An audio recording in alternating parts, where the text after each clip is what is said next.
గ్రంథము ఎన్నిసార్లు గద్దించిన నీలో మార్పు ఉండడంలా, ఎన్నిసార్లు దేవుడు నిన్ను హెచ్చరిక చేసిన నీలో మార్పు రావటంలా, ఎక్కడ వేసిన గొంగలి అక్కడే వేసినట్టుగా ఉంది.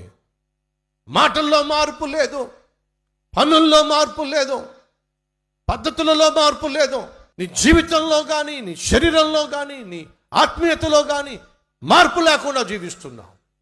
అవే పాపిష్టి పనులు, అవే పాపిష్టి మాటలు, అవే పాపిష్టి క్రియలు, అవే పాపిష్టి అలవాట్లు. ఒక్కసారి ఇస్తేనట వాళ్ళు పట్ట కట్టుకొని కాదు సంతోషించేది, నా దేవుడు క్షమించడానికి సిద్ధంగా ఉన్నవాడు, సంతోషించేవాడు. ఉన్నారా ఈరోజు మన మధ్య?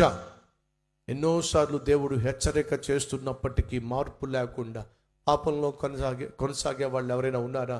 బహుశా ఇది నీకు చివరి అవకాశమేమో, చివరి హెచ్చరికేమో. ఈ హెచ్చరికను కూడా నువ్వు పట్టించుకోకుండా నువ్వు నిష్టానుసారంగా జీవిస్తే దేవుడు మరి తిరుగు లేకుండా, నువ్వు తిరిగి లేవకుండా శిక్షించడానికి సిద్ధంగా ఉన్నాడు. జాగ్రత్త సుమా. ఎన్నిసార్లు